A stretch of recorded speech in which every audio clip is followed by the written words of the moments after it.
In the center of the Mediterranean Sea lies an island lined with postcard pretty beaches and sapphire blue waters. With its unique natural landscape and its easygoing summer lifestyle, Crete has become one of the world's most popular vacation spots.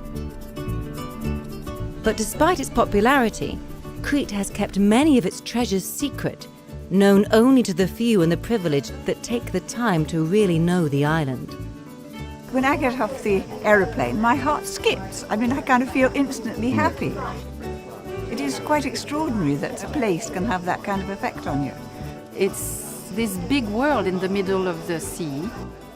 When you're tired of the sea, you go a little bit inland and then you discover all these beautiful historical places and this monastery and the villages. And there are shepherds and there are vines and there are olive trees, and you know that this way of life has been going on for 5,000 years.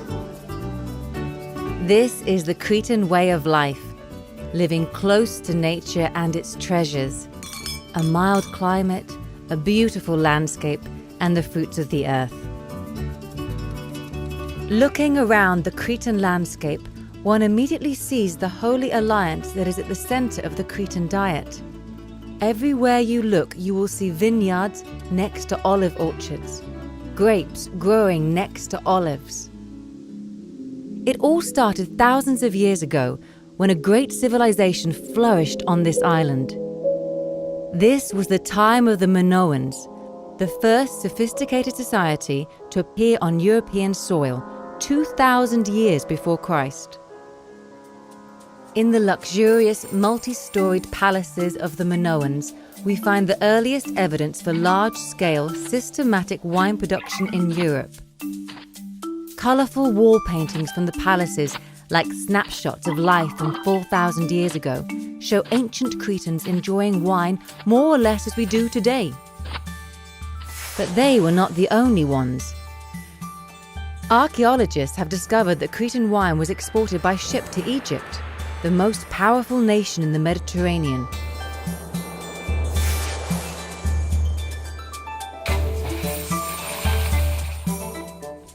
The ancient Greeks were the first to develop what today we would call a wine culture.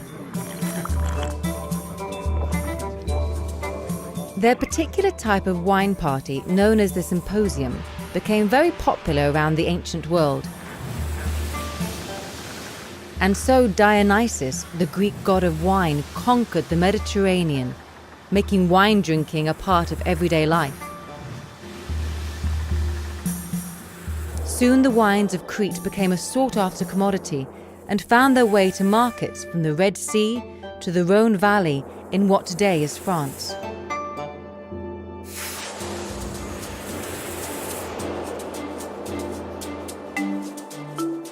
The Roman Empire later changed from pagan to Christian, and with it so did the people of Crete. But their love for the vine and its divine fruit did not change. In fact, wine had become so important for the island and its people that it soon found its way into the world of religion. In this icon, found in a medieval Cretan monastery, Christ is painted as a vine, and his disciples are painted as the branches that bear the fruit.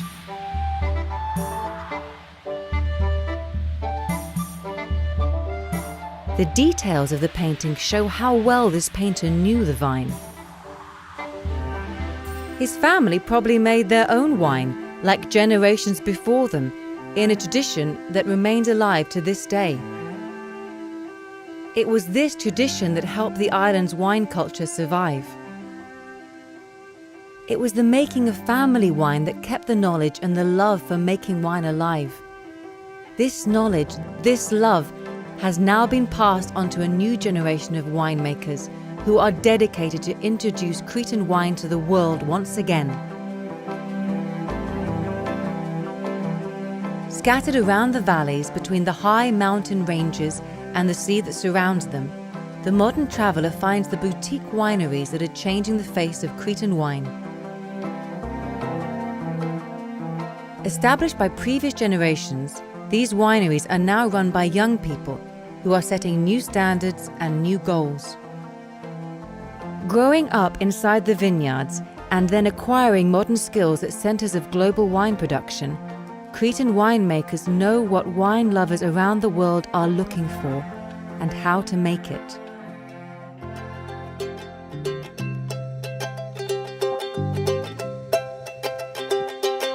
In order to tap into the international market, local wineries have been developing international varieties for decades. But Cretan winemakers know that their advantage lies in the place itself. The rain that falls throughout the autumn and winter months infuses the earth with the essence of herbs, the smells of flowers, the taste of fruit and vegetables growing on its surface. Experts from all over the world come here to suggest ways of making the best out of what the land has to offer. Premièrement, la Crète, c'est une merveille pour un géologue. Le fait qu'il y ait eu plutôt une agriculture traditionnelle fait que les sols ont encore une possibilité qui n'a pas été modifiée. Et de ce côté-là, la Crète, potentiel énorme, typicité, très grande typicité. Et à partir de là, quand on fait fonctionner le sol, on se met dans les conditions de qualité d'un raisin, mais qui demande un grand savoir très pratique, journalier. Et comme je viens de voir les vignes là, depuis des années je les vois, je dis le job est bien fait.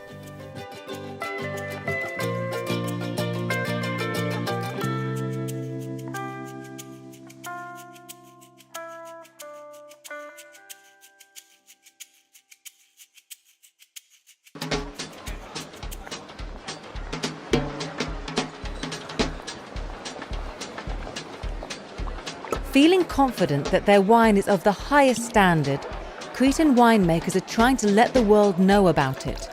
And the world is taking an interest.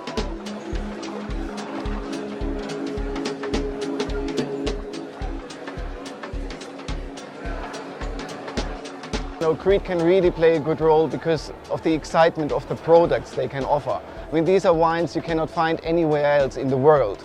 And that speaks to a lot of wine drinkers. I just returned from New York 2 weeks ago and I've met dozens of people there. And for me, there is nothing better than to taste wines with people who have never had Greek wines before and then see their reaction. And when they taste these wines, it's like the big surprise of how well structured these wines are. And that really counts abroad. People do embrace this kind of style. People think Greek is a Mediterranean climate and is probably very hot, and the wine are oxidized or fat or high in alcohol. And then when you come to Greece, you realize it's totally not true. So the wines are very fresh. Some wines are fresher than Swiss wines and German wines. Crete is like a treasure chamber for varietals. There is a young generation of winemakers that try things differently and that really go out and they search for these long forgotten varietals and revive them. And I think that these are very exciting projects indeed. The impression is a bit similar to Santorini with the freshness. I taste Vidiano and this wine is fermented in oak. This gives this wine more complexity, so more different aromas, and also the structure in the mouth is more interesting. But you can still feel the freshness. You can believe it that this wine can grow on this place. And there are, many producers who have just put in a lot of work over the last year, and the results are really starting to show. And there is a lot of commitment from the growers there to strive for the best quality. And I think that is all needed, and I think Crete will play a very important role over the next years.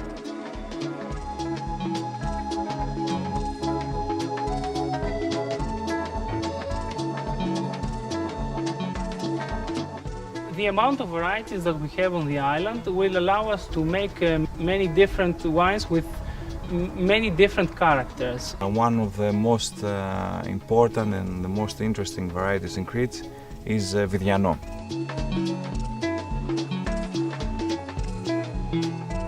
And this variety has very nice aroma, very fruity for a young wine.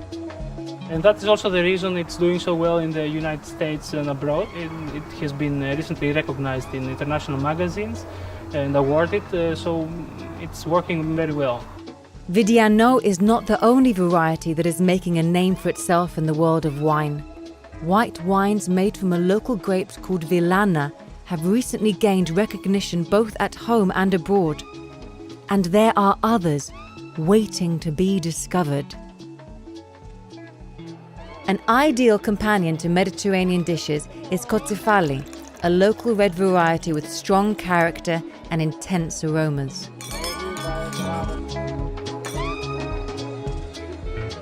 This aromatic variety has been blended successfully with another red from Crete, famous for its color, Mandillari.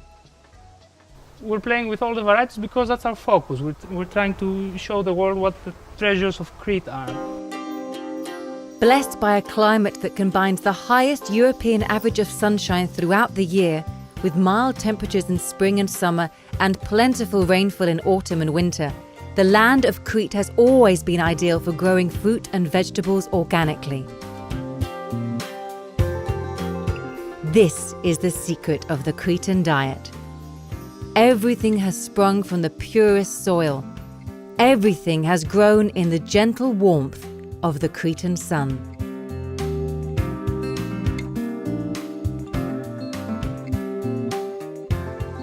I travel all over the world, always looking for the same thing that's so hard to find.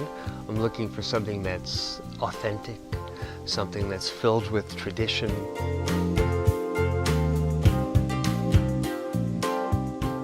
Crete is one of the few places I know in the world that you can get to, where the tradition really lives every day.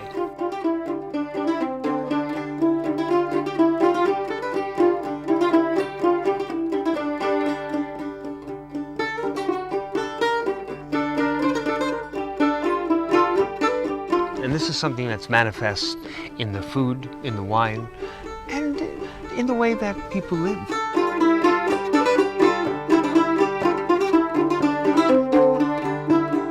This is like taking the most basic elements that nature has given you and turning it into a vast museum of possibilities. It's only people who are really creative and really resourceful and in a way really deeply happy with who they are and what they have that can make a cuisine like this.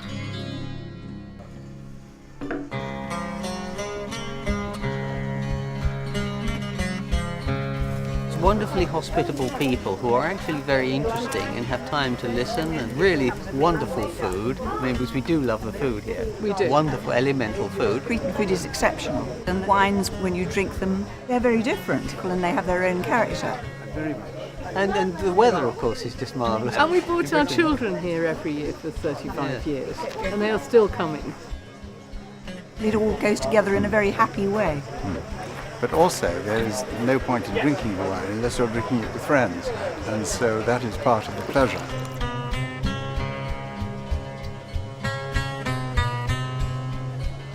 You know, I come from New York City, and if you want to make something happen at 8 or 9 o'clock at night, you have to start planning 3 weeks in advance.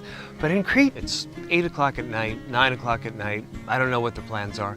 And somehow every night there's going to be people at a table, and they're going to be enjoying food and wine for hours, and really good traditional food. And that's just the way of life.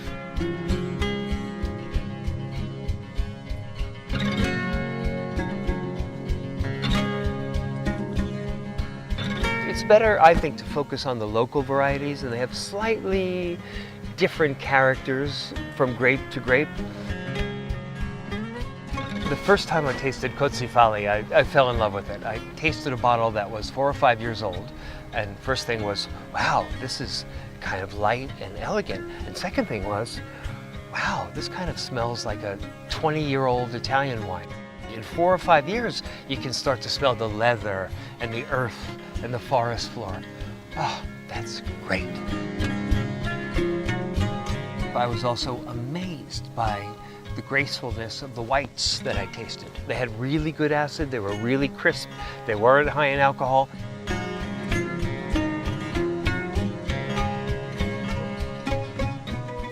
of wine is changing a great deal. Everyone thinks about Cretan wine as something that could go global, and it can. Wine, in its most classic sense, should be balanced and harmonious and elegant, full of flavor, but not something that, hits you upside the head. This is something that Crete does extremely well. Now, of course, Crete could change its winemaking and could make bigger and richer wine trying to catch the global market, but I hope they don't. And I don't see a lot of evidence of it, so far I'm happy.